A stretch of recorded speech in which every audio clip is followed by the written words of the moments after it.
ஓம் சாந்தி. எல்லோரும் குஷியாக இருக்கிறீங்களா?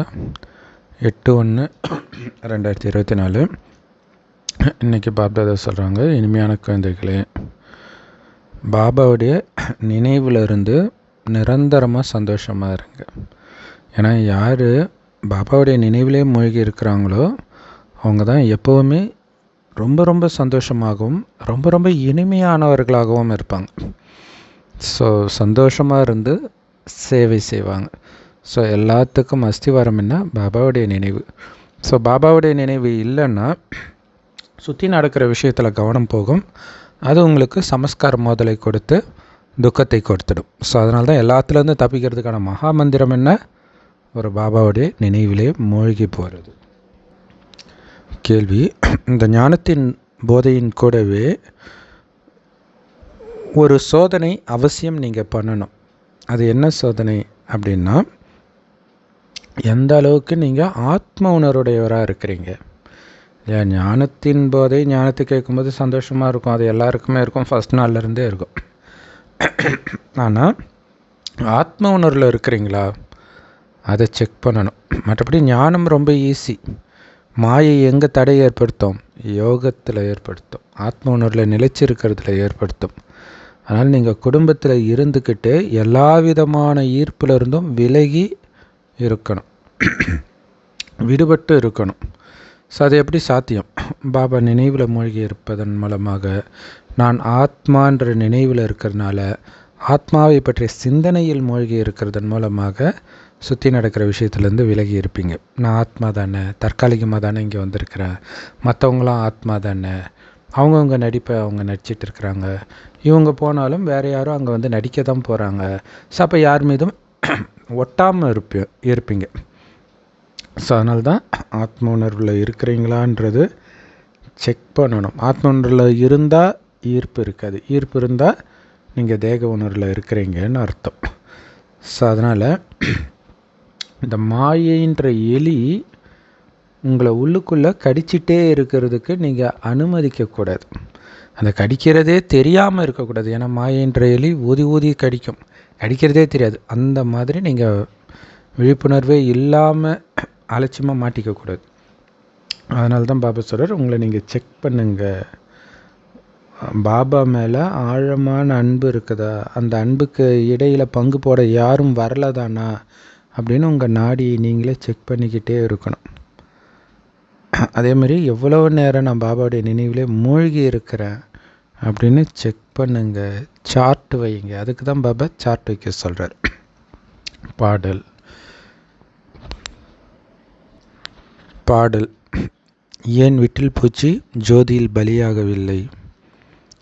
ஓம் சாந்தி. இனிமையிலும் இனிமையான குழந்தைகளே, இந்த பாட்டுடைய ஒரு வரியை கேட்டீங்க. பாபா எவ்வளோ பெரிய மாயாஜாலம் பண்ணி உங்களை இவ்வளவு அழகாக்குறார். ஸோ அப்படிப்பட்ட பாபாவுடையவரை நீங்கள் ஏன் ஆகக்கூடாது இல்லையா? கலியுகத்தில் இவ்வளோ அசிங்கமாக இருக்கிற நம்மளை ஷாம் சுந்தர் ஆக்குறார், அழகான ஸ்ரீ கிருஷ்ணர் ஆக்குறாருன்னா முழுக்க முழுக்க அவருடையவராக நாம் ஏன் ஆகக்கூடாது? அவர் நினைவில் மூழ்கி நாம் ஏன் அழகாகக்கூடாது? ஏன்னா அசிங்கத்துலேருந்து அழகாகிறோன்னு நம்ம புரிஞ்சுக்கிறோம். யாரோ ஒருத்தர் மட்டும் கிடையாது, தேவதைகள் அத்தனை பேரும். ஆனால் ஒருத்தரை மட்டும் ஷாம் சுந்தர்னு கிருஷ்ணரை சொல்கிறாங்க. ஆனால் எல்லாருமே சொர்க்கத்தில் வர எல்லாருமே கலியுகத்தில் அசிங்கமாக இருந்து தான், ஆத்மா உடல் ரெண்டுமே அசிங்கமாக இருந்து தான் சொர்க்கத்தில் அழகாக ஆகிறாங்க. ஸோ அவங்களுடைய படத்தை வந்து அப்படி ஆக்குறாங்க. சில படங்களில் கிருஷ்ணர் அப்படியே வெள்ளை வெள்ளையர்னு பளிங்களை செஞ்சுருப்பாங்க. இன்னொரு படங்களில் பார்த்தா கருநீல வண்ணத்தில் செஞ்சுருப்பாங்க. ஆனால் இது எப்படி சாத்தியம்? வெள்ளையாகவும் இருக்கிறாரு, கருப்பாகவும் இருக்கிறாரு, அது எப்படி சாத்தியம்னு மனிதர்கள் புரிஞ்சிக்கிறதே கிடையாது. தங்க யுகத்துடைய இளவரசர் கிருஷ்ணர் அந்த மாதிரி கருநீல வண்ணத்தில் இருக்கிறது கிடையாது. எல்லோரும் சொல்கிறாங்க, கிருஷ்ணர் மாதிரி எனக்கு குழந்தை வேணும், கிருஷ்ணர் மாதிரி எனக்கு கணவன் வேணுன்றாங்க. ஸோ அப்போ கண்ணங்கரேர்னு இருக்கிற குழந்தை வேணும்னு யாராவது விரும்புவாங்களா? கண்ணங்கரேர்னு இருக்கக்கூடிய புருஷன் வேணும்னு யாராவது விரும்புவாங்களா? ஆனால் மனிதர்களுக்கு புரியல. இப்போ கிருஷ்ணர் அழகாக இருப்பார் அப்படின்னா அவர் கருப்பாக இருக்க மாட்டார். கருப்பாக இருக்கிற கணவனை விரும்பலைன்னா கண்டிப்பாக கிருஷ்ணர் கருப்பாக இருக்க மாட்டாருன்னு தானே அர்த்தம். அவங்களுக்கு தெரியல, எதையுமே புரிஞ்சுக்கிறது கிடையாது. ஸோ அப்போ கதையில் கிருஷ்ணர் ஏன் கருப்பானார்னு ஒரு காரணம் சொல்லணும் இல்லையா? அதுக்காக என்ன சொல்லிட்டாங்க, பாம்பு அவரை தீண்டிடுச்சு அப்படின்னு சொல்கிறாங்க. பாம்பு மேலே அவர் டான்ஸ் ஆடும்போது. அப்படி முதல்ல பாம்பு மேலே யாராவது டான்ஸ் ஆட முடியுமா? ஸோ அந்த மாதிரி விஷயத்தை வேதங்களில் படிச்சுட்டு அதையே சொல்லிக்கிட்டு இருக்கிறாங்க. ஆனால் அந்த மாதிரிலாம் எதுவுமே நடக்கலை. ஸோ அதே மாதிரி படத்தில் ஆதிசேஷன் நாகத்தின் மீது நாராயணன் உட்காந்துட்டு இருக்கிற மாதிரியும் இருக்கும், படுத்துட்டு இருக்கிற மாதிரியும் படங்கள் இருக்கும். ஸோ அப்படியெல்லாம் ஒன்றும் பாம்பு பெட்டெல்லாம் கிடையாது.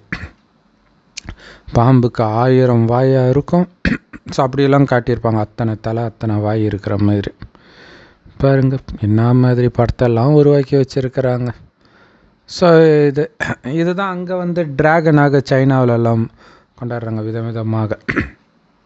பாபா புரிய வைக்கிறார்.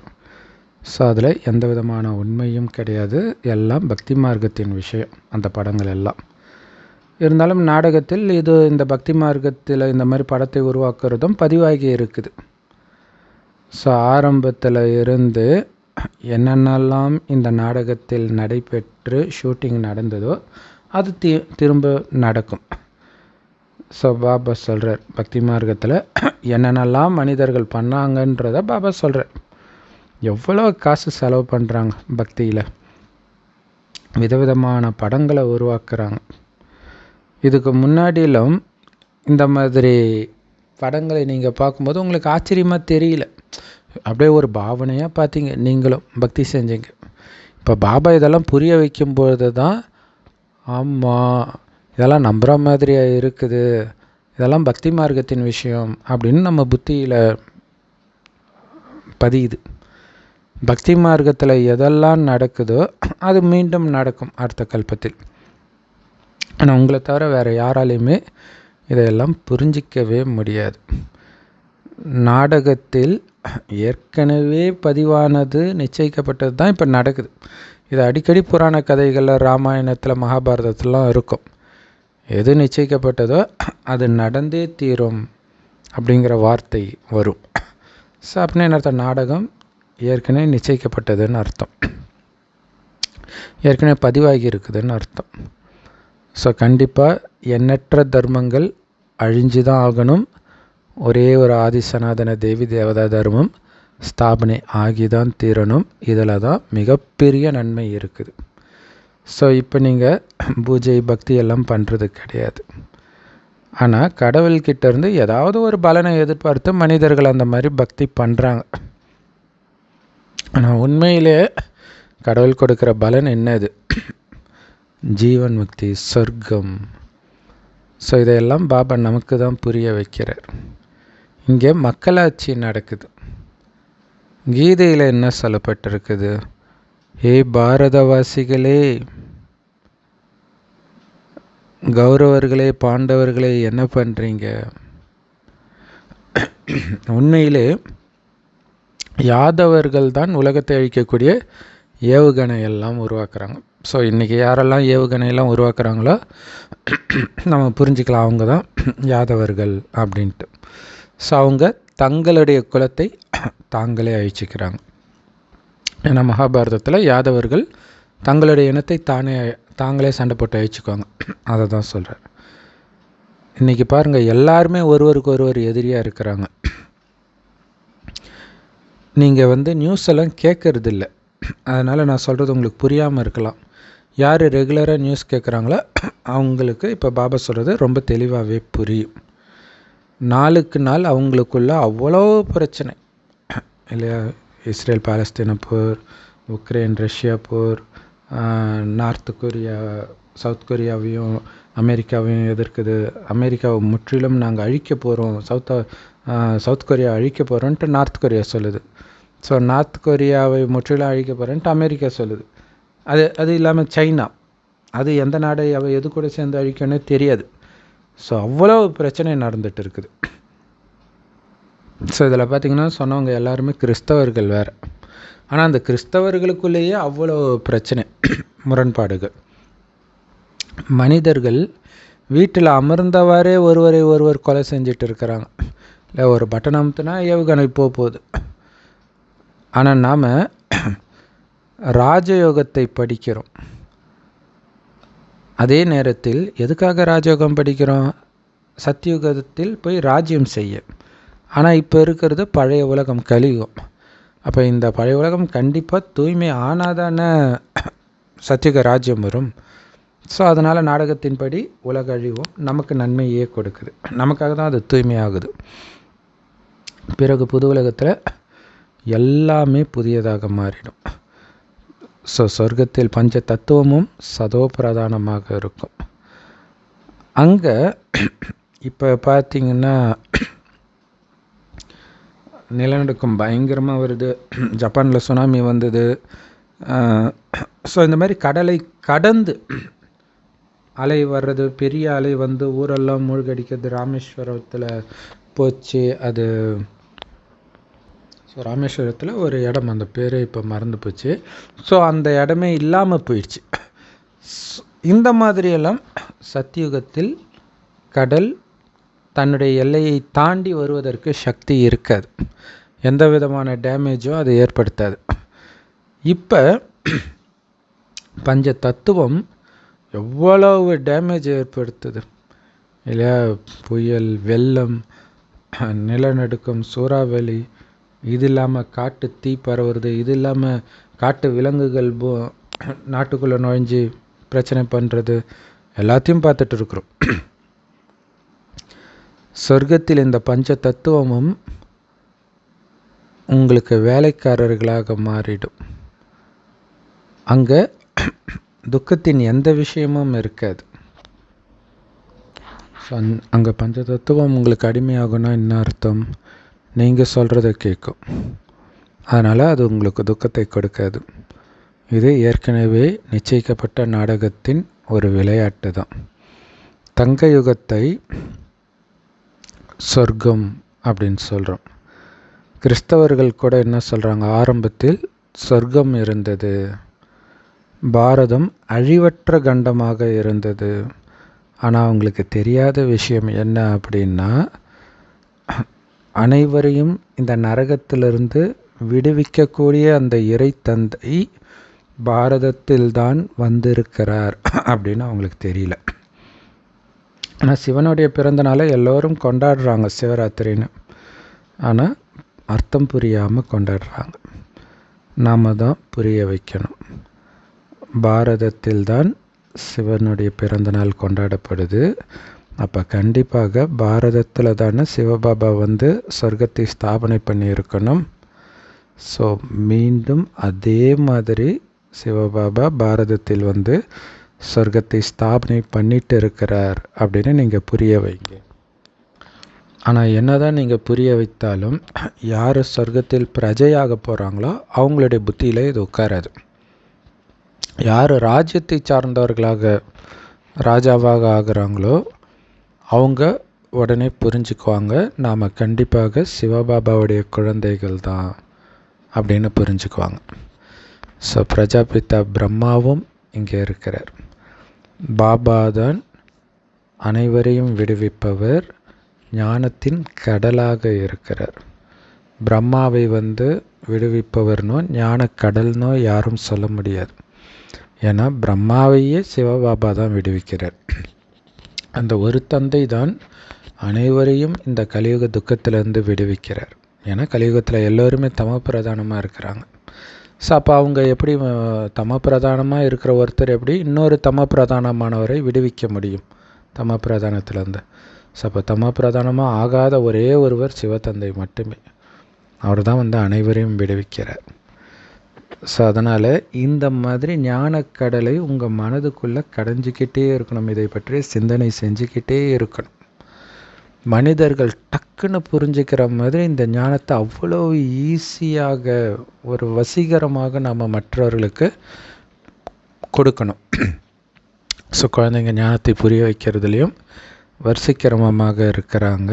இதுதான் உண்மையிலே ஞானம். தினம் தினம் இந்த ஞானத்தை நீங்கள் படிக்கணும். ஏதோ ஒரு பயத்தினால இந்த படிப்பை விடுறது தப்பு இல்லை. இந்த ஞானத்தை படிச்சுட்டா கணவன் பிரச்சனை பண்ணுவார், மனைவி பிரச்சனை பண்ணுவார், வீட்டில் நிம்மதி இருக்காது, அப்படி இப்படின்னு நினச்சிங்கன்னா ஒரு சொத்தையே இழக்கிறீங்க. 5000 வருட ஆஸ்தியை இழக்கிறீங்க. அது எவ்வளோ பெரிய முட்டாள்தனம். இவர் தான் உண்மையான அப்பா, மற்றவர்கள் கருவிகள். ஸோ கருவிகளுக்கு பயந்துட்டு அப்பாவை கைவிடுறது எவ்வளோ பெரிய முட்டாள்தனம்.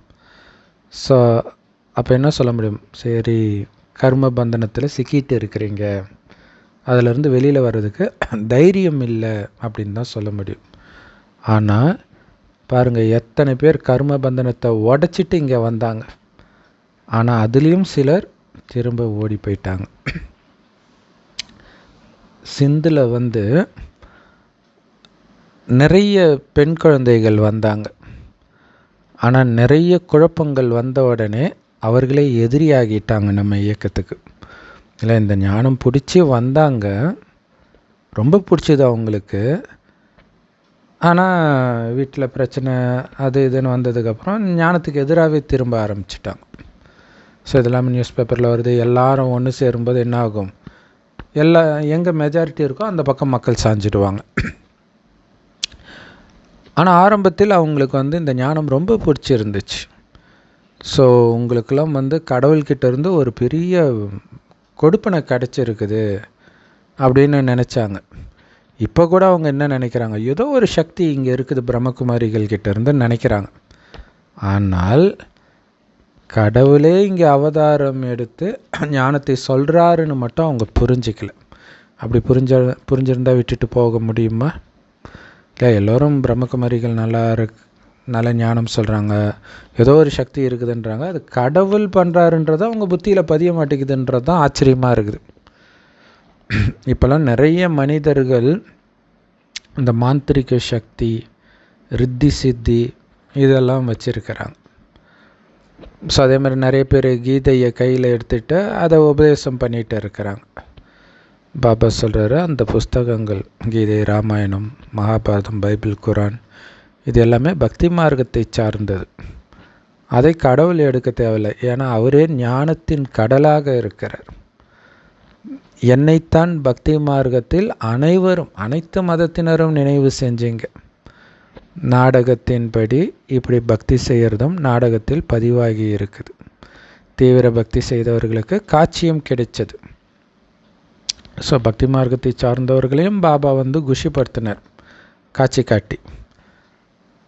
சில மனிதர்கள் இந்த ஞானத்தை எடுக்காட்டினா கூட குறைஞ்சபட்சம் பக்தி செய்கிறது கூட அவங்களுக்கு நல்லதாக தான் இருந்துச்சு. ஏன்னா அவங்க தன்னை திருத்திக்கிறாங்க இல்லையா? தப்பு செய்கிறவங்க பக்தி செய்ய ஆரம்பித்த பிறகு தவறுகளெல்லாம் விட்டுடுறாங்க. நிறைய அடிக்ஷன்ஸ் எல்லாம் விடுறாங்க. திருட மாட்டாங்க. ஏன்னா இந்த பஜனை எல்லாம் பாடுறாங்க இல்லையா? அவங்க அவங்களும் நல்லவர்களாக இருப்பாங்க. அவங்களுக்கும் மற்றவர்கள் கெடுதல் பண்ண மாட்டாங்க இல்லையா? ஏன்னா ஒரு மரியாதை இருக்கும் பஜனை பாடுறவங்க மேலே. ஸோ அவங்க கடவுள் மகிமை பாடுறவங்களுக்கு நம்ம ஏதாவது பண்ணால் நமக்கு தெய்வ குத்தம் ஆகிடும் அப்படின்ட்டு அவங்களுக்கு யாரும் கெடுதலும் பண்ண மாட்டாங்க. ஆனால் இதெல்லாம் இருந்தால் கூட அவங்க பக்தர்கள் தான் இல்லை. இதனால் அவங்க குணம் நல்லா இருந்தாலும் அவங்களுக்கு எந்த விதமான கெடுதலும் வராட்டினாலும் அவங்க பக்தர்களே. ஒன்றும் கடவுளுடைய ஞானத்தை எடுக்கலை. இப்போ பக்தர்கள் கூட கடனாளியாக மாறுறாங்க. நிறைய பக்தர்கள் மட்டும் கிடையாது, பாபா குழந்தையாகவே ஆனாலும் நீங்கள் கடனாளியாக ஆக மாட்டீங்க, திவால் ஆக மாட்டீங்கன்னெலாம் கிடையாது. இதெல்லாம் முன்ஜென்மத்து கர்ம வினை. என்னென்ன பாவம் செஞ்சுட்டு வந்தீங்களோ தெரியாது, அதுக்கான பலனை நீங்கள் அனுபவிச்சு தான் ஆகணும். பக்தி பண்ணாலும் சரி, ஞானத்தை எடுத்தாலும் சரி. ஸோ அதனால் திடீர்னு கடனாளியே ஆகலாம். ஞானத்தை எடுத்த பிறகு, ஞானத்துக்கு வந்த பிறகு கூட கடனாளி ஆகிடுவாங்க. அதுக்கும் இந்த ஞானத்துக்கும் சம்மந்தம் இல்லை. நிறைய பேர் என்ன நினச்சிக்குவாங்கன்னா, ஞானத்துக்கு வந்ததுனால தான் இந்த கஷ்டம் வந்துச்சு, வா ஞானத்தை விட்டு போயிடலாம், அப்படி போகிறவங்களாம் இருக்கிறாங்க. குழந்தைகளாகி நீங்கள் சேவை செய்கிறதுல உங்களை பிஸியாக வச்சுக்கணும். சேவை செய்கிறதுல நீங்கள் பிஸியாக இருக்கிறதன் மூலமாக அதோடைய பலனை அடைவீங்க இல்லையா? ஸ்ரீமத் படி சேவை செய்யும்போது கண்டிப்பாக அதற்கான பலன் கிடைக்கும். என்ன பலன்? சொர்க்கத்தில் ராஜ பதவி. அப்போ நம்ம இங்கே இருந்துக்கிட்டே சேவை செய்வதன் மூலமாக என்ன பண்ணுறோம் அப்படின்னா, இங்கே இருக்கிற அத்தனையும் சொர்க்கத்துக்கு மாற்றம் செய்கிறீங்க. நாம் நம்மளுடைய பெட்டி படுக்கை அத்தனையும் சொர்க்கத்துக்கு மாற்றிடணும். இங்கே இருக்கிற கொஞ்சம் அங்கே அதிகமாக மாறிடும். இங்கே ஒன்றுத்துக்கும் உதவாத அவளை கொடுத்து அங்கே தங்க மாட மாளிகையை நம்ம அடையிறோம். ஸோ அப்போ அனைத்தையும் அடையணும்னா இங்கே இருக்கிற அத்தனையும் பாபாவுடைய சேவையில் அர்ப்பணம் பண்ணணும். பாபா ஆரம்பத்தில் அவ்வளவு சந்தோஷமாக இருந்தாராம். பிரம்ம பாபா வந்த உடனே ஒரு பாட்டை எழுதினாராம். முதலில் வந்தவன் அல்லாவை அடைந்தான், ரெண்டாம் அவன் ராஜ்யத்தை அடைந்தான் அப்படின்ட்டு. ஏன்னா அவருக்கு ஸ்ரீ கிருஷ்ணருடைய காட்சி கிடைச்சிது, சதுர்புஜ விஷ்ணுவுடைய காட்சி கிடைச்சிது. பிறகு அவர் புரிஞ்சுக்கிட்டார், நாம் துவாரகையின் ராஜாவாக ஸ்ரீ கிருஷ்ணராக மாறப்போகிறோம் அப்படின்ட்டு. ஸோ அவ்வளவு போதையாக இருப்பாராம். அப்போ அந்த நேரத்தில் இந்த அழியக்கூடிய காசை வச்சுட்டு நான் என்ன பண்ண போகிறேன் அப்படின்னு அவருக்கு தோணிச்சு. ஸோ அதனால தான் அந்த காசை வச்சு யஜ்யத்தை உருவாக்கினார். அதனால் குழந்தைகளாகிய உங்களுக்கும் அதே அளவு சந்தோஷம் இருக்கணும். ஏன்னா பாபா மட்டுமா சொர்க்கத்துக்கு போக போகிறார், நம்ம எல்லோரும் தான் போக போகிறோம். அப்போ அந்த சந்தோஷம் இருக்கணும் தானே? இல்லை இங்கேருந்து அமெரிக்காவுக்கு போகணும் அப்படின்னாலே அவ்வளோ சந்தோஷம். இல்லை இந்தியாவில் பக்தி ஸ்தலம் கைலாயத்துக்கு போகிறோம் டூர்னால் அவ்வளோ சந்தோஷமாக கிளம்புறாங்க. நம்ம ஒரிஜினல் சொர்க்கத்துக்கு போகிறோம் இல்லையா? இந்த சொர்க்கவாசல் திறப்பிழா அதை பார்க்குறதுக்கு எவ்வளோ கூட்டம், பல மணி நேரம் லைனில் நின்றுட்டு போயிட்டு வராங்க. நான் ஒரிஜினல் சொர்க்கத்துக்கு போகிறேன்னா எவ்வளோ சந்தோஷம் இருக்கணும். சும்மா சொர்க்கத்துக்கு போகல, சொர்க்கத்தின் சுய ராஜ்ய அதிகாரத்தை பாபா நமக்கு கொடுக்குறார். ஆனால் அதுக்கு நீங்கள் முயற்சி பண்ணணும். அதற்கான வழியை சொல்கிறார். சில குழந்தைங்க அந்த அளவுக்கு முயற்சி பண்ண மாட்டுறாங்க, போக போக மாயின் கவர்ச்சியில் விழுந்துடுறாங்க. நல்ல நல்ல குழந்தைங்க பாபா வாங்க பாபா எங்கள் சென்டருக்கு அப்படின்னு சொன்னவங்க கூட பாபாவை நினைக்கிறதே கிடையாது. ஏன்னா பாபா சொல்கிறாரு, பாபா நான் ரொம்ப சந்தோஷமாக இருக்கிறேன், உங்கள் நினைவின் போதையிலே மூழ்கி இருக்கிறேன் அப்படின்னு லெட்ரு வரணும் அப்படின்னு சொல்கிறார் இல்லையா? அந்த மாதிரி யாரும் பண்ண மாட்டீங்க, பாபாவை வாழ்றீங்க. ஆனால் நீங்கள் பாபாவை நினைக்கிறீங்களா, அந்த போதையில் இருக்கிறீங்களான்னா இல்லைன்றார். ஸோ நிறைய பேர் பாபாவை ஒருபொழுதும் நினைக்கிறதே கிடையாது. இப்போ பாபா சொல்கிறார், இப்போ பாபா குழந்தையாகி என்ன பிரயோஜனம்? பாபாவை நினைக்கவே இல்லைன்னா, நினைக்கலன்னா பாவம் அழியாது, நினைக்கலன்னா உங்களுடைய சந்தோஷம் அதிகரிக்காது. நினைவு யாத்திரையில் போகிறதன் மூலமாக தான் நம்மளுடைய சந்தோஷத்தின் அளவு அதிகரிக்கும். நீங்கள் இந்த ஞானத்தின் மூலமாக எவ்வளவுதான் போதையில் இருந்தாலும் இல்லையா, ஞானத்தை கேட்க கேட்க ஒரு போதை இருக்கும் இல்லையா, இருந்தாலும் அவ்வளவு தேக அகங்காரம் இருக்குது. இப்போ பாபாவை நினைவு செய்யும் பொழுது தான் தேக அகங்காரம் உடையும், ஆத்ம உணர்வு வரும். ஆனால் நீங்கள் ஞானத்தின் போதையில் இருக்கிறீங்க, ஆனால் தேக உணர்வு தான் இருக்குது, ஆத்ம உணர்வே இல்லை. மற்றபடி இந்த ஞானம் கேட்குறது புரிஞ்சிக்கிறதெல்லாம் ரொம்ப ஈஸி தான். ஆனால் யோகத்தில் தான் மாயை தடையை ஏற்படுத்துது.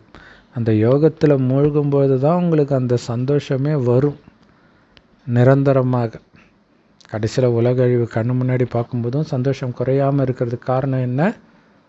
யோகத்தில் மூழ்கி இருப்பீங்க. ஆனால் இப்போ அந்த சந்தோஷத்தை அடைய விடாமல் மாயா தடுக்குது. அந்த மாயின் கவர்ச்சியில் சிக்காமல் நீங்கள் எச்சரிக்கையாக இருக்கிறதன் மூலமாக தான் கடைசியில் வரக்கூடிய டெஸ்ட் பேப்பரெல்லாம் சிரித்த முகத்தோடு எதிர்கொண்டு ஜெயிப்பீங்க.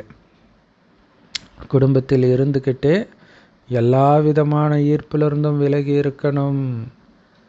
டிவி பார்க்குறது, ஃபோனை பார்க்குறது, குழந்தைங்களோட அப்படியே மெய் மறந்து கொஞ்சிறது, இது எல்லாமே ஈர்ப்பு தானே. மனைவியோட மயங்கிறது, அதாவது கடமையெல்லாம் செய்யணும். ஆனால் புத்தி விலகியே இருக்கணும். அது உங்களுக்கு மட்டும்தான் தெரியும். ஸோ அந்தளவுக்கு கான்சன்ட்ரேஷன் பவர் இருக்கணும். பாபா கூடவே உங்கள் புத்தி இருக்கணும். ஸோ டக்குன்னு வந்துச்சு மாயா உங்களை சுட்டு வீழ்த்திச்சின்னு இருக்கக்கூடாது. ஏன்னா மாயை ரொம்ப சாமர்த்தியசாலி. கடிக்கிறதே தெரியாமல் கடிக்கிற எலி அப்படி தானே கடிக்கும். ரத்தம் வர்றதே உங்களால் உணர முடியாத அளவுக்கு ஊதி ஊதி கடிக்கும். அந்த இடமே மறுத்து போயிடும். அந்த மாதிரி மாயா கடிக்க விடாதீங்க. சில குழந்தைங்க மாயையினால் எந்த அளவுக்கு இழந்திருக்கிறாங்க. இந்த தேக உணர்வுடையவரை ஆன உடனே எவ்வளோ நஷ்டத்தை அடையிறாங்கன்றதே அவங்களால புரிஞ்சிக்க முடியல. கோபத்தினால இல்லையா? லௌகீகத்திலே கோபத்தினால பெரிய நஷ்டம்தான்.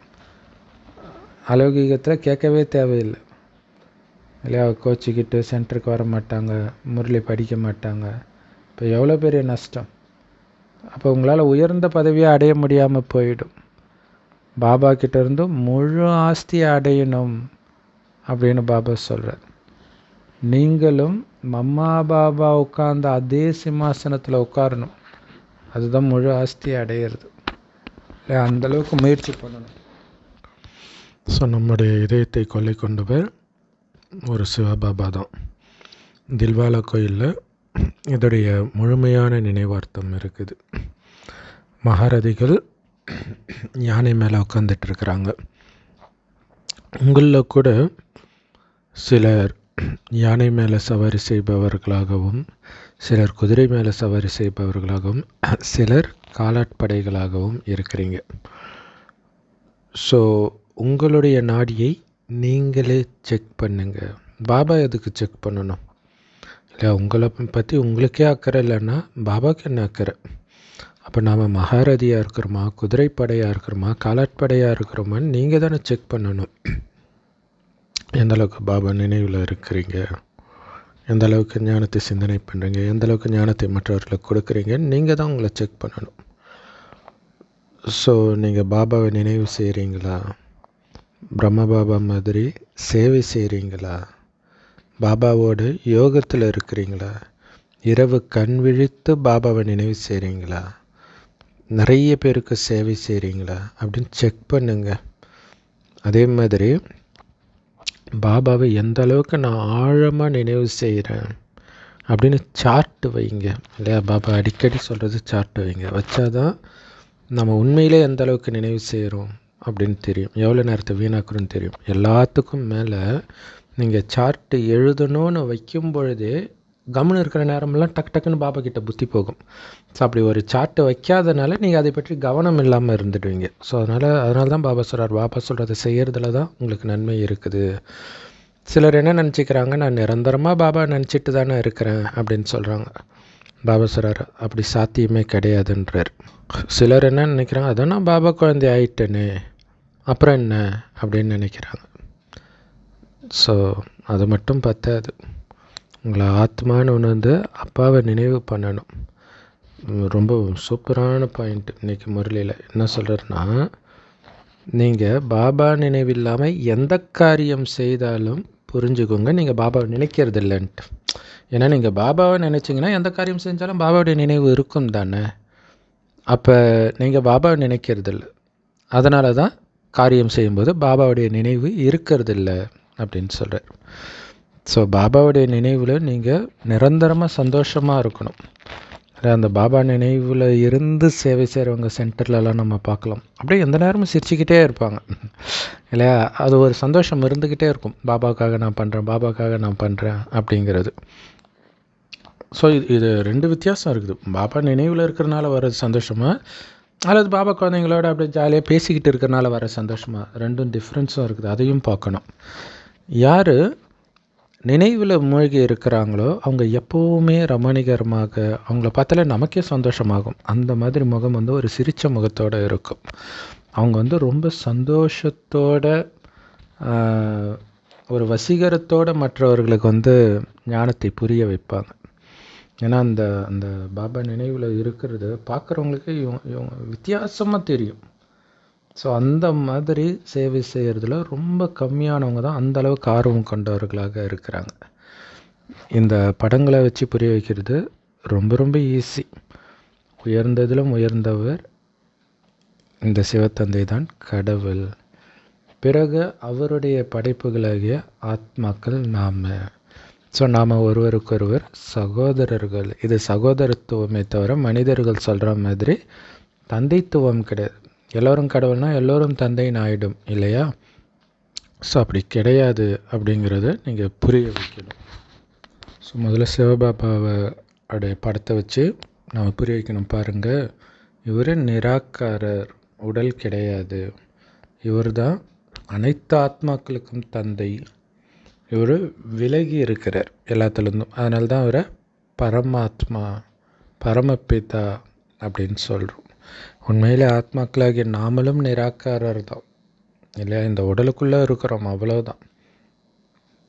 ஆனால் ஆத்மா உடம்பில் நெத்தியில் புருவ மத்தியில் இருக்குது, நட்சத்திரம் மாதிரி. சிவபாபாவும் அதே மாதிரி நட்சத்திரம் மாதிரி தான் இருக்கிறார். ஸோ ஒரு நட்சத்திரத்தை எப்படி பூஜை பண்ண முடியும்? அதனால் சிவலிங்கமாக பெரிய உருவத்தை உருவாக்கிட்டாங்க. ஒரு ஆத்மா 84 லட்சம் பிறவிலாம் எடுக்கிறது கிடையாது. 84 பிறவி தான் அதிகமாகவே எடுக்கும், அதிகபட்சமே. பாபா புரிய வைக்கிறாரு.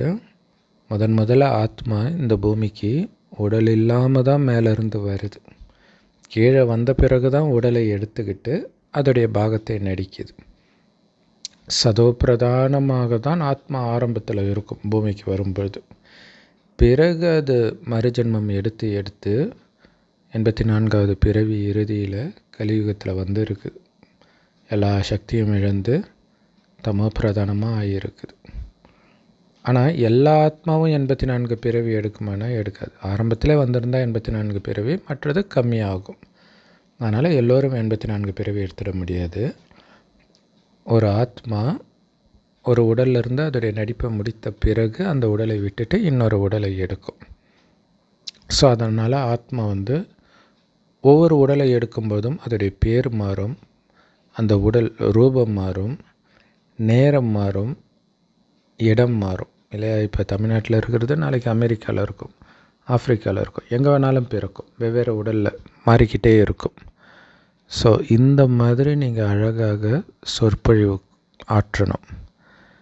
மனிதர்கள் தன்னை அறிதல் அப்படின்னு பேசுகிறாங்களே, ஸோ தன்னை அறிதலை பற்றி யார் பேச முடியும்? யாருக்குமே தன்னை பற்றி தெரியாதே. ஆத்மா தான் பரமாத்மான்னு சொல்கிறது தன்னை அறிகிறதா இல்லையா? ஆத்மா தான், பரமாத்மா தான். அப்போ ஆத்மாவை பற்றி அவனுக்கு தெரியல, பரமாத்மாவை பற்றியும் தெரியாது. இதில் வேறு ஆத்மா தான் பரமாத்மான்னு சொல்கிறாங்க. ஸோ இது புத்தம்புது ஞானம், ஞானக்கடலாகிய சிவ தந்தையே கொடுக்குற ஞானம், நம்மை தூய்மையாக்குற ஞானம். அதனால தான் அவரை தூய்மையாக்குவார், பதித்த பாவனர்னு சொல்கிறோம். இந்த ஞானத்தின் மூலமாக தான் அனைவருக்கும் சத்கதி கிடைக்கிது. அதனால தான் அவரை அனைவருக்கும் சத்கதி கொடுக்குற வள்ளல்னு சொல்கிறோம். அவர் இங்கே உட்காந்து நமக்கு இந்த எல்லா விஷயத்தையும் புரிய வைக்கிறார். ஸோ அப்போ நாம் அவருக்கு எவ்வளோ மகிமை பாடணும் இல்லையா? அழுக்காக இருக்கிற ஆத்மாவை தூய்மையாக்குறது அவர் தான். ஆத்மாவை பற்றி ஞானத்தை, பரமாத்மாவை பற்றி ஞானத்தை கொடுத்து நம்மை சொர்க்கத்துக்கு அனுப்புகிறதே அவர் தான். அப்படின்னு என்ன அர்த்தம்? நாம் அனுபவிக்கிற அத்தனைக்கும் காரணக்கர்த்தா அவர் தான். அப்படின்னா மகிமைக்குரியவர் அவர் மட்டும்தானே. எல்லா புகழும் ஒருவனுக்கு என்றாங்களே. அப்போ நம்ம எந்த அளவுக்கு அவரை புகழ் பாடணும்? நீங்கள் அவருடைய மகிமைகளை கேட்டிருக்கிறீங்க பாபா மூலமாகவே. அதேமாரி ஆத்மாவுடைய அறிமுகத்தையும் இப்போ கேட்டிருக்கிறீங்க. இப்போ நாங்கள் உங்களுக்கு கடவுளுடைய அறிமுகத்தையும் கொடுக்குறோம். ஏன்னா பக்தியிலே மனிதர்கள் கடவுளுடைய மகிமையை பாடுறாங்க, ஆனால் தெரியாது அவங்களுக்கு கடவுளை பற்றி. ஏதோ ஒரு மகிமை பாடுறாங்க. அதுமாரி ஆத்மாவை பற்றின்னு சொல்கிறாங்க. ஆத்மா வெட்ட முடியாது, எரிக்க முடியாது, நினைக்க முடியாதுன்ட்டு. ஸோ இப்போ கடவுளுடைய உண்மையான அறிமுகத்தை நாங்கள் கொடுக்குறோன்னு சொல்லுங்கள். அவர் தான் அனைத்து ஆத்மாக்களுடைய அப்பா. ஸோ அப்பா அப்படிங்கிறதுனால அவர் பெருசாக இருப்பார், ஆத்மாவை விடன்னு கிடையாது. ஆத்மா மாதிரியே தான் அவரும் இருப்பார். ஏன்னா அவரும் ஒரு ஆத்மா தான். ஆனால் பரமாத்மா விலகி இருக்கிறார். பிறப்பிறப்பு சக்கரத்திலிருந்து விலகி இருக்கனால பரமபிதா பரமாத்மான்னு சொல்கிறோம். ஸோ சோல், ஆத்மா இது எல்லாமே நம்ம உயிரைத்தான் குறிக்குது. பூர்வமத்தில் நட்சத்திரம் மாதிரி ஜொலிக்குது. கடவுள் இந்த ஸ்தூல உலகத்துக்கு அப்பால் இருப்பவர், பரந்தாமத்தில் இருப்பவர். அவர் ஒருபொழுதும் மறுஜன்மம் எடுத்து இங்கேயே சுற்றிக்கிட்டு இருக்கிறது கிடையாது. கடைசியில் வரார் ஒரு வயோதிகருக்குள்ளே, நேரடியாக பிரவேசமாகி ஞானத்தை கொடுக்குறார். ஞானத்தை கொடுக்கறதுக்கு தான் வரார், இந்த உலகத்தை அனுபவிக்க வரல. ஸோ அதனால தான் அவரை பரமபிதா அப்படின்னு சொல்கிறோம் இல்லையா. எல்லோருக்கும் ஆஸ்தியை கொடுக்குற, ஞானத்தை கொடுக்கறதுனால அவர் பரமபிதா, பரம ஆசிரியர்னும் சொல்லலாம். ஆத்மா இருக்குது பாருங்களா, எவ்வளோ சின்னதாக இருக்குது. நம்ம ஆத்மாவாக இருந்தாலும் சரி, பரமாத்மாவாக இருந்தாலும் சரி. ஆனால் அதுக்குள்ளே அவ்வளோ பாகம், இந்த உலகத்தையே சொர்க்கமாக்கக்கூடிய ஞானம் பதிவாக இருக்குதுன்றது எவ்வளோ அற்புதமான விஷயம். அவரை மட்டும்தான் பதித்த பாவனர் அப்படின்னு சொல்கிறோம். அவருக்கு ஒரே பேர் தான், எப்போவுமே சிவன் தான், சிவபாபா தான். ஸோ ஒரு மதத்தில் ஒவ்வொரு பேரை வச்சுக்கிட்டாலும் அவருடைய பேர் சிவன் தான். ஏன்னா கடவுளுக்கு 1000 பேருன்னுவாங்க. உண்மையிலே அது பெரிய தப்பு, அது மகிமையே கிடையாது. 1000 பேர்னால் ஒரு 1000 தடவை பிறக்கிற மாதிரி ஆயிடுது, 1000 உடல் எடுத்தா மாதிரி ஆயிடுது. ஒரே பேருடைய அர்த்தம் என்ன? அவர் எப்பவும் சிவன், சிவனாகவே இருக்கிறார், உடலை எடுப்பதில்லைன்னு அர்த்தம். கிருஷ்ணர் எப்பவும் கிருஷ்ணராக இருக்கிறது இல்லையே, மறுஜன்மம் எடுத்துக்கிட்டே இருக்காரே இல்லையா. ஸோ அதனால தான் சிவனுக்கு ஒரு பேர் தான் அப்படின்னு சொல்கிறது. சிவபாபான்னு தான் சொல்கிறோமே தவிர ருத்ரபாபான்னு சொல்கிறது கிடையாது. ஆனால் பக்தி மார்க்கத்தில் அப்படி நிறைய பேரை கொடுத்துட்டாங்க, ருத்ரனும் பேரை கொடுத்துட்டாங்க. எல்லாருமே அவரைத்தான் நினைக்கிறாங்க. பதித்த பாவனா வந்து எங்களை தூய்மையாக்குங்க, அழைச்சிட்டு போங்க அப்படின்னு கூப்பிட்றாங்களே, அப்போ கண்டிப்பாக அவர் வந்து தானே ஆகணும். அவர் எப்போ தெரியுமா வருவார்? ஒரே ஒரு தர்மம் மட்டும் ஸ்தாபனை ஆகணும், மற்ற தர்மங்கள் எல்லாம் அழியணும்னு ஒரு நேரம் வருது பாருங்கள், கலியுகத்தின் இறுதியில். அப்போ தான் வரார். ஏன்னா அவருடைய வேலை தான் அது, பல தர்மங்களை அழித்து ஒரு தர்மத்தை ஸ்தாபனை பண்ணுறது. இப்போ கலியுகத்தில் இருக்கிறோம். பல மனிதர்கள், பல வழிகள், பல மதங்கள் இருக்குது. ஆனால் தங்க யுகத்தில் கொஞ்சம் மனிதர்கள் தான் இருப்பாங்க, ஒரே தர்மம் ஒரே வழி தான் இருக்கும். ஸோ அந்த மாதிரி ஒரே தர்மம், மிக உயர்ந்த தர்மம், ஆதி சனாதன தேவி தேவதா தர்மத்தின் ஸ்தாபனை பிரம்மா மூலமாக நடக்குது. அதேமாரி இந்த கலியுகத்தின் அழிவு சங்கர் மூலமாக நடக்குது. ரெண்டுத்தையும் பண்ணுறவர் சிவபாபா தான். பாலனை பண்ணுறதும் சிவபாபா தான். சிவபாபா கொடுக்குற ஞானத்தை வச்சு தான் விஷ்ணு அங்கே ஆட்சி பண்ணுறார். ஆதி சனாதன தேவி தேவதா தர்மம் கீதையின் மூலமாக ஸ்தாபனை செய்யப்படுது. ஆனால் அந்த கீதையை சொல்கிறது சிவபாபா. ஆனால் அவங்க எவ்வளோ பெரிய தப்பு பண்ணிட்டாங்க. கிருஷ்ணர் பேரை போட்டாங்க, கிருஷ்ணர் சொன்னார்னு எழுதிட்டாங்க. பாபா சொல்கிறார், கிருஷ்ணர் மறுஜன்மத்திற்கு சென்று விடுவார். மறுஜன்மத்துக்கு சென்று விடுவார்னா என்ன அர்த்தம்? எல்லாத்தையும் மறந்துடுவார். அவர் எப்படி 5000 வருஷத்து ஞானத்தை ஞாபகம் வச்சு சொல்ல முடியும்? அப்போ மறுஜன்மத்திற்குள் நுழையாத ஒருவரால் தான் இது முடியும். அப்படி இருப்பவர் சிவத்தந்தை மட்டுமே. ஸோ இப்போ நீங்களே முடிவு பண்ணுங்க. கீதையை சொன்ன அந்த கீதையின் பகவான் பரமபிதா பரமாத்மா நிராகார சிவத்தந்தையா அல்லது சொர்க்கத்தின் இளவரசர் ஸ்ரீ கிருஷ்ணர்? அண்ட் யார் கீதையின் பகவான்? ஏன்னா கடவுள் ஒருவர் தான். வைஷ்ணவருக்கு ஒரு கடவுள், சைவருக்கு ஒரு கடவுள், முஸ்லீம்களுக்கு ஒரு கடவுள், கிறிஸ்தவர்களுக்கு ஒரு கடவுள்லாம் கிடையாது. இந்த ஞானத்தை ஒருத்தர் நம்பலைன்னா நம்ம உடனே புரிஞ்சுக்கணும், அவங்க தேவதா தர்மத்தை சார்ந்தவர்கள் கிடையாது அப்படின்ட்டு. யார் தங்க யுகத்துக்கு போகிறவங்களாக இருப்பாங்களோ, சத்தியுகத்துக்கு வரவங்களாக இருப்பாங்களோ, அவங்க உடனடியாக இதை நம்ப ஆரம்பிச்சிடுவாங்க, உடனடியாக முயற்சி செய்ய ஆரம்பிச்சிடுவாங்க. ஸோ அதை பற்றி தெரிஞ்சுக்கலாம் அவங்க சத்தியுகத்துக்கு வர்றவங்களா இல்லையான்ட்டு. ஸோ நம்மளே யோசிச்சு பாருங்களா, ஞானம் கிடைச்சோடனே எப்படி நம்ம நம்பணும்? உலகத்தில் எதையோ நம்பாமல் நம்ம கேள்வி கேட்டுட்ருப்போம். இந்த ஞானம் கிடைச்ச உடனே டக்குன்னு இதுதான் உண்மைன்னு நம்ம எப்படி புரிஞ்சுக்கிட்டோம்? ஏன்னா நாம் சத்தியுகத்திற்கு வருபவர்கள். எவ்வளோ அற்புதமான விஷயத்தை, ரகசியத்தை பாபா சொல்லியிருக்கிறார் பாருங்க. ஏன்னா முக்கியமான விஷயம் இதுதான். இதை வச்சு தெரிஞ்சுக்கலாம் நம்ம சத்தியுகத்து ஆத்மாக்களா இல்லையா அப்படின்ட்டு. ஸோ இதில் தான் உங்களுடைய வெற்றி அடங்கி இருக்குது, கீதையின் பகவான் யாருன்னு நிரூபிக்கிறதுல. சரி, இந்த ஞானத்தை நீங்கள் நல்லா பேசினாலும் மற்றவர்களுக்கு ஏன் புரிய மாட்டேங்குது தெரியுமா? ஏன்னா ஆத்ம உணர்வில் இல்லையே. நீங்கள் எங்கே அந்த ஆத்ம உணர்வு நிலை? மற்றவர்களுடைய பேரு ரூபத்திலே சிக்கிட்டு இருக்கிறீங்க இல்லையா? மற்றவர்கள் பேரு ரூபத்தில்னா அவங்கள அது வெறுப்புனால இருக்கலாம், விருப்புனால இருக்கலாம், மொத்தத்தில் தேகத்தில் சிக்கிட்டு இருக்கிறீங்க. பிறருடைய தேகத்தின் ரூபத்தில், புகழில், அழகில் இப்படி மயங்கி கிடக்கிறீங்க.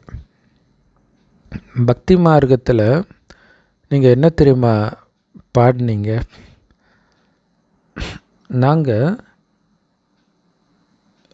அந்த பிரம்மாண்டத்தில் இருக்கக்கூடிய பரமாத்மாவை பற்றி மட்டுமே கவலைப்படுகிறோம்னு பாடினீங்க இல்லையா? பக்தி மார்க்கத்தில் அந்த பரந்தாமத்தில் வசிக்கக்கூடிய பரமாத்மாவை பற்றி ஒரு கவலை இருந்தது, அவரை அடையணுமே அப்படின்ட்டு. இப்போ என்ன உங்களுக்கு கவலை? அவரை தான் அடைஞ்சிட்டிங்களே, இனி கவலைப்படுறதுக்கோ பயப்படுறதுக்கோ ஏதாவது இருக்குதா? எதுவுமே கிடையாது. நான் பாபாவை பற்றி எல்லாமே நமக்கு தெரிஞ்சு போச்சு. இப்போ உங்களுக்கு இந்த ஞானத்தை மற்றவர்களுக்கு சொல்வதற்கான தைரியம் வேணும், இந்த ஞானத்தின் வழிப்படி நடப்பதற்கான தைரியம் வேணும், அவ்வளவுதான். ஸோ குறிப்பாக ஆத்மாவை பற்றிய ஞானத்தை கொடுக்கும்போது அவ்வளவு போதையோடு நீங்கள் சொற்பொழிவாற்றணும். ஸோ அதன் மூலமாக நீங்கள் யார்கிட்ட இதை புரிய வைக்கிறீங்களோ அவங்களுக்கு இது மனசில் போய் பதியணும். இந்த போதை அவங்க மனசை ஏதோ ஒன்று பண்ணணும். கவனம் எங்கெங்கேயோ இருக்கிறதுல இங்கே வரணும். ஸோ அதே மாதிரி பரமாத்மாவை பற்றியும் நீங்கள் அதே மாதிரி போதையோடு புரிய வைக்கணும். பாபாவுடைய மகிமை அன்பு கடல், ஞானக்கடல். இது கடவுளுடைய மகிமை மட்டும் இல்லை, கடவுளுடைய குழந்தைன்னு சொல்கிற உங்களுடைய மகிமையும் கூட தான். ஸோ அப்போ நீங்கள் புரிய வைக்கும்போது இது வெளிப்படணும். ஞானக்கடலாக நீங்களும் இருக்கிறீங்கன்றது தெரிஞ்சிடும்.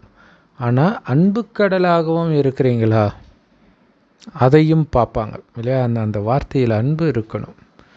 ஸோ யார் மேலேயாவது நீங்கள் அது எப்போ இருக்கும்? அந்த கோபம்னா என்னன்னே தெரியாத ஒரு நிலையை அடையணும். கோபத்துடைய அம்சத்தை கூட அழிச்சாதான் அது முடியும்.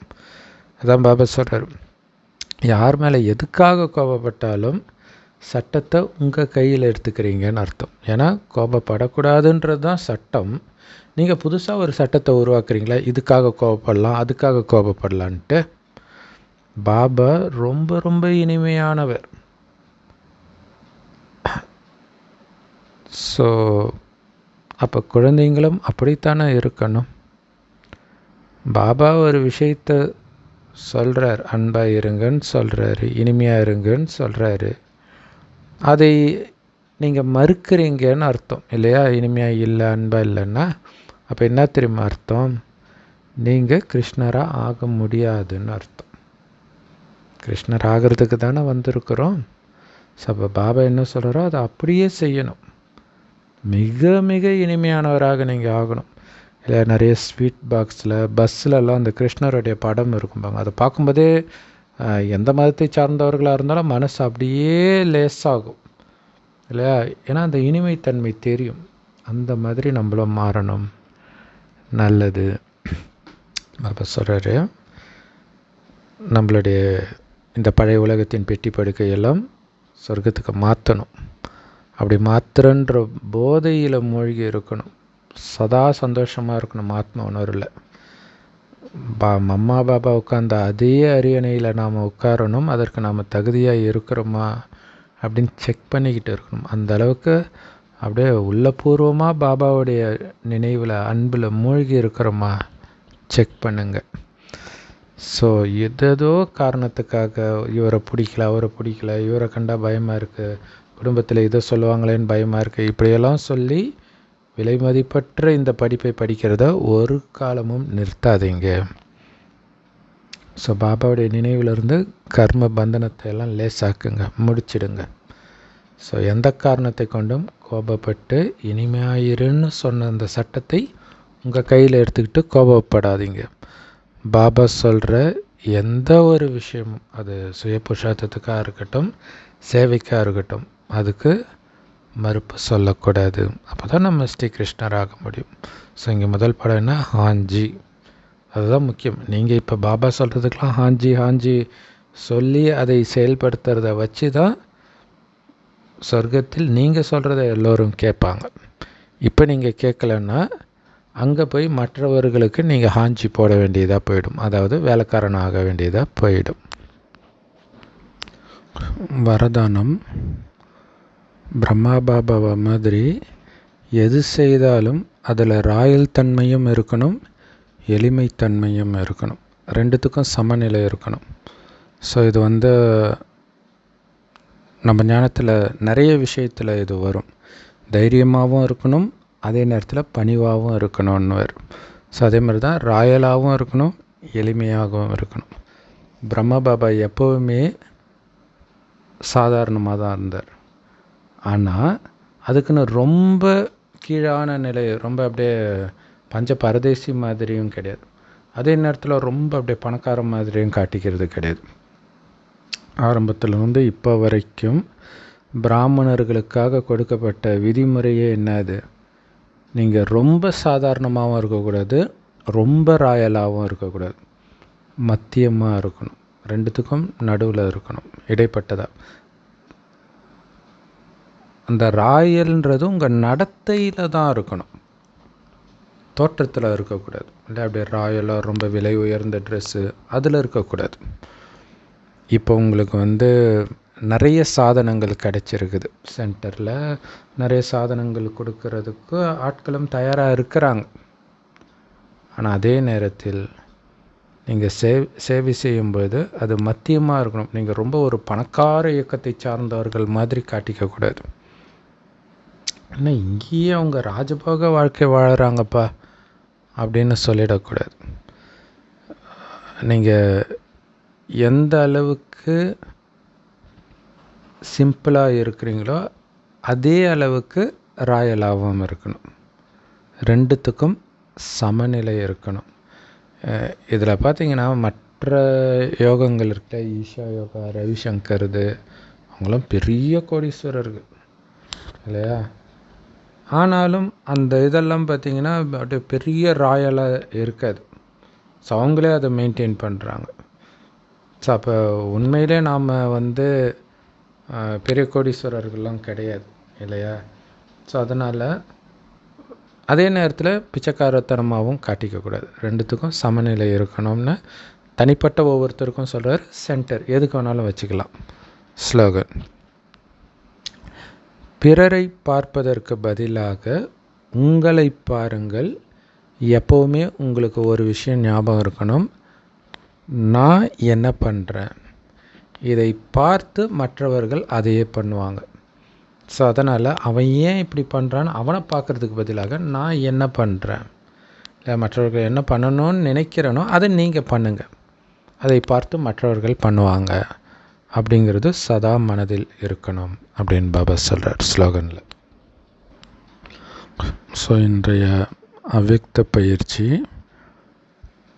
பாபா சொல்கிறாரு, உங்களுடைய அனைத்து காரியங்களும் உங்களுடைய உயர்ந்த எண்ணங்களின் மூலமாக வரக்கூடிய செய்கையினால் நடக்கணும் அப்படின்னு சொல்கிறார்.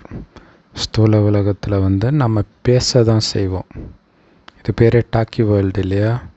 ஆனால் சூக்ஷ்ம லோகம் அப்படி கிடையாது. செய்கையினால் சைகை தான் இருக்கும், சைகை எண்ணங்கள் அது இருக்கும். ஸோ அதனால் அந்த மாதிரி ஒளி ரூபமாகுங்க. ஃபரிஸ்தாவாக சூக்ஷ்ம லோகத்தில் எப்படி இருப்பீங்க அந்த மாதிரி இருங்க. அங்கே தேவையற்ற எண்ணம் எதுவுமே வராது. என்ன காரியம் செய்யணுமோ அந்த எண்ணம் மட்டும்தான் வரும். ஸோ இதனால் என்ன ஆகுது, தேவையற்ற எண்ணங்கள், தேவையற்ற நேரம், அதாவது நேரத்தை விரயம் பண்ணுறது எல்லாமே முடிஞ்சிடும். என்ன காரியம் செய்யணுமோ அது சம்மந்தப்பட்ட எண்ணம் தான் வரும். ஸோ அப்போ எண்ணம் சேமிக்கப்படுது இங்கே. அதே மாதிரி யார் அந்த காரியத்தை செய்யணுமோ அவங்களுக்கு தான் அந்த எண்ணம் வரும். இப்போ நீங்கள் ஒருத்தரை காரியம் செய்ய வைக்கணும் அப்படின்னு நினைக்கும் பொழுது அவர்களுக்கு அந்த எண்ணம் தோணும், நாம் இதை செய்யணுன்ட்டு. அப்போ எண்ணத்தின் மூலமாகவே அவங்கள நீங்கள் செயல்பட வைக்கிறீங்க. அப்போ என்ன ஆகுது, தேவையற்ற வார்த்தையெல்லாம் கட் ஆகுது. ஸோ இதுதான் சூக்ஷ்ம லோகத்தில் இருக்கக்கூடிய பயிற்சியே. ஸோ அந்த பயிற்சியை நீங்கள் தீவிரப்படுத்தும் பொழுது தான் இந்த சாக்கார உலகமே சூக்ஷ்ம லோகமாக மாறிடும் அப்படின்னு பாபா சொல்கிறார். ஸோ இந்த பயிற்சி நாம் பண்ணுறதுடைய நினைவு தான் பக்தி மார்க்கத்தில் கூட மௌன விரதம் இருக்கிறாங்க. ஸோ அங்கேயும் பார்த்திங்கன்னா சைகை தான் பண்ணுவாங்க. அன்றைக்கி ஃபுல்லாக மௌன விரதத்தில் இருக்கனால பேச மாட்டாங்க. ஏதாவது ஒன்று செய்யணும் அப்படின்னா சைகையிலே செய்ய சொல்லுவாங்க. Om Shanti. Love you Dada. Love you Bap Dada. Thank you Bap Dada. குஷி குஷியாக இருங்க, குளிர்ச்சியாக இருங்க.